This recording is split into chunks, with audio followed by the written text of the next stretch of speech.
Welcome to Week 1, Unit 1. This is the introduction, and as with every week, we look in the introduction at a building produced by the culture we're studying that week and that is central to that culture. So the first week is Egypt and Mesopotamia, and so we're looking at the Egyptian pyramids. Here's a picture of the oldest surviving pyramid, the step pyramid of Pharaoh Djoser. And this pyramid was built in 2630 BCE. At a place called Saqqara, which was the burial ground for the city of Memphis on the Nile River in Egypt. The pyramid of Djoser was designed by the architect Imhotep and was a very innovative structure. It is the oldest surviving complete dressed stone monument in the world. And what does that mean, dressed stone monument? Well, a dressed stone monument is one that is made out of stones that have been shaped to fit together as bricks, and you can see that in the picture of the pyramid there. And that's different than, say, a monument that's made of sort of very large pieces of stone, like Stonehenge in England. Looking at the step pyramid of Djoser, we can see and learn an enormous amount about Egyptian culture just from this one picture. The scale of the pyramid is amazing. It's a very large structure.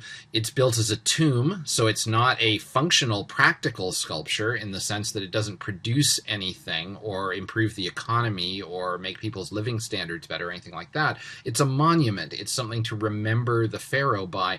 That tells us how important the pharaoh was. It tells us or suggests to us the godlike nature of the pharaoh. You would have to be pretty godlike for people to do something like this for you after you were dead. It also suggests the enormous level of organization that was active in Egyptian culture even back in the Old Kingdom in 2630 BC. To build something like this is just an enormous undertaking, especially with the technologies available at the time of hauling stone, putting stone into place, carving stone to fit and shape, and organizing the large numbers of people who would have gotten together to do this. The design of the Pyramid of Djoser is also something that is new and unprecedented. Previous to this, pharaohs had been memorialized by what are called mastabas, which were just sort of large stone platforms sort of sitting out in the desert. And what Imhotep decided to do was to stack mastabas on top of each other. So you've got smaller mastabas stacked on top of larger ones to create a step pyramid structure. Well, the most famous pyramids in Egypt are the pyramids at Giza, and here we can see these were built about 100 years after the step pyramid of Djoser. And here we can see that the pyramid design has sort of been finalized. We've got the straight line now. It's not a step pyramid anymore, but an actual true pyramid. And this is an aerial view of the pyramid complex at Giza called the Necropolis. Giza is just on the edge of the modern city of Cairo, and one of the things I like about this aerial view is that you can see the modern city in the background and the pyramids in the foreground, and this is a wonderful juxtaposition of the very old pyramids and the very new city of Cairo, which has mostly been built in the 20th and 21st centuries. But it also gives us a chance to really get a sense of the scale of the pyramids. If you look in the background of the picture, you can see the size of the large apartment tower blocks are tiny compared to the pyramids in the foreground, and it gives you some sense of just how big these things are and what a massive undertaking building them must have been.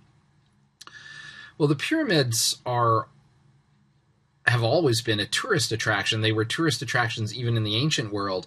And in the 2nd century BC, a Greek writer named Antipater of Sidon wrote a poem where he listed what he called the 7 wonders of the world. And one of these wonders was the pyramids at Giza, and they're the only surviving example of these 7 wonders. So for centuries now, it's not a new thing to find the pyramids sort of wonderful and amazing and fantastic. If we look at a plan of the pyramids of Giza, we can see just what an enormous complex this is. There's, on the top sort of center, you can see the Pyramid of Khufu, which is the largest one, the Great Pyramid of Giza. And then in the middle is the Pyramid of Khafre, and in front of it, a little sort of to the right, is the Great Sphinx, which is a monument to Pharaoh Khafre. Pharaoh Khafre was the son of Pharaoh Khufu. And we can see that the pyramids themselves are just the centerpiece of an enormous necropolis. That is a huge cemetery complex. The Western Cemetery, the Eastern Cemetery, there's the third pyramid, the Pyramid of Menkaure, and other smaller pyramids for queens. So this is not just the product of one pharaoh's life, but of many pharaohs' life. And here we get a sense of the continuity of Egyptian civilization, where they built these enormous complexes over a period of time, over the period of many reigns of many pharaohs. Here's sort of the classic view of the pyramids at Giza, and you get a sense of how beautifully they fit together as sort of geometric objects. Now, the design of the pyramid the shape was thought to represent the rays of the sun shining on the earth, and you may think that seems a little strange, but that's in part because the pyramids are no longer in the condition they were when they were built. They were built an awfully long time ago, and they've suffered an enormous amount of damage since, and what's mostly happened to them is their outer coating has been removed. Now, that you can see in the center pyramid there how the top of it has a sort of coating on it, and then again further down. And in ancient times, this would have been made entirely of polished stone, so the pyramids would have been impressive not just for their enormous size, but also for the way they gleamed in the sun. And their shape then would suggest the rays of the sun shining down onto the land of Egypt, and suggests very much the divine nature of the pharaoh as a conduit between the people of Egypt and the sun god, which was one of the greatest Egyptian deities. Well, the largest pyramid at Giza, which is the third one, the most distant one in this picture, was built as a tomb for the 4th dynasty pharaoh Khufu, or Cheops as he's sometimes called, was called by the Greeks, in 2560 BC, or thereabouts. Now, to give you some sense of the enormous stature of this as an undertaking, these were the tallest man-made structures on Earth for a period of almost 4,000 years. It's thought the next thing that human beings built anywhere on the planet that was as tall as the pyramids at Giza was the spire of Lincoln Cathedral in England, which was raised in the 13th century, about 4,000 years after these pyramids were built. And that spire only lasted 200 years before it fell down because of its enormous height. It's not there anymore. If you go to Lincoln Cathedral, it's not there. The tall spire is gone, and these pyramids are still there. And one of the things, of course, that makes them so impressive is just their endurance as human structures. So how are the pyramids built? This is an enormous question, and nobody's adequately solved it. They were obviously built with a lot of just brute force labor. It's thought that probably the stones were moved on rollers.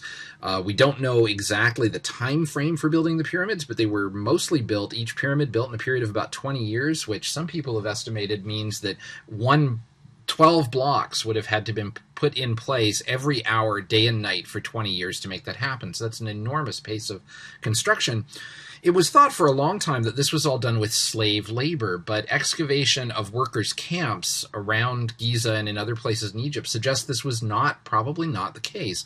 Probably the pyramids were built with voluntary labor and perhaps even paid labor.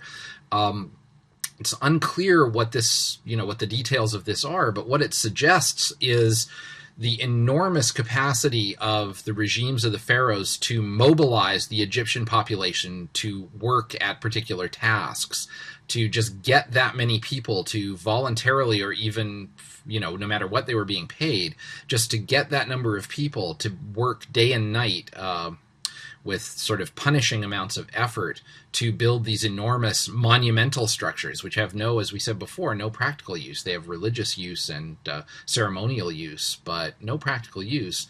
And to be able to do that at that scale really gives you some sense of just how sophisticated, organized, and hierarchical Egyptian society was.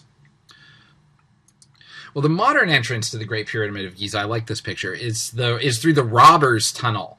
These pyramids were tombs, and the pharaohs were buried inside. They long since have been pillaged, and there's nothing of value left inside them anymore.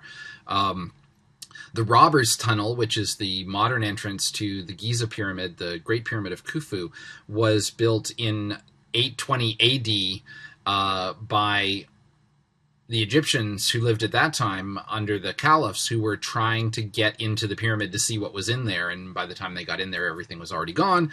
But they dug a new tunnel into the pyramid, and that's the way that people use to get into it today. Well, probably even in some ways even more famous than the pyramids themselves are the Sphinx at Giza, and this is a wonderful 19th century photograph of the Sphinx, and you can see some people on camels and some European tourists or archaeologists posing there. There's even a guy in Arab dress standing on top of the head of the Sphinx, which I'm pretty sure they don't let you do anymore. The Sphinx was built around 2500 BCE, so also very old. About 100 years after the Great Pyramid of Khufu. And it was built in the reign of Pharaoh Khafra, who was the son of Khufu. Now, the Sphinx is a mythical creature, half lion, half human, or lion with a human head. And it's thought that the head of the Sphinx is a portrait of Pharaoh Khafra, which again gives you an idea of the nature of Egyptian kingship, the way that the king is imagined as being part lion, you know, the kingly beast. And the scale of the Great Sphinx, you can see from the people standing there, is enormous. It is still to this day one of the largest statues of the human form, or some part of it, anywhere in the world. The Sphinx is, the other thing that everyone notices, of course, is that the nose is missing. The other thing that's missing is there probably was a pharaonic beard descending from its chin. Nobody knows what happened to the nose. Some people think that early Muslims cut it off because they thought that they had religious objections to the depiction of a human face, and that people were still worshiping the Sphinx at that time, and they thought it was idolatrous. We don't know if that's true. There's a long-standing rumor that Napoleon's troops blew it off with a cannon in the 19th century when the French briefly invaded Egypt. Not clear if that one's true either. The nose, though, is gone and is long gone. But that's maybe not surprising, because the Sphinx was buried for many years under the shifting sands of the Egyptian desert. And in fact, many Egyptian pyramids are still lying out there covered up by the sand. Not all the pyramids were as big as the ones at Giza.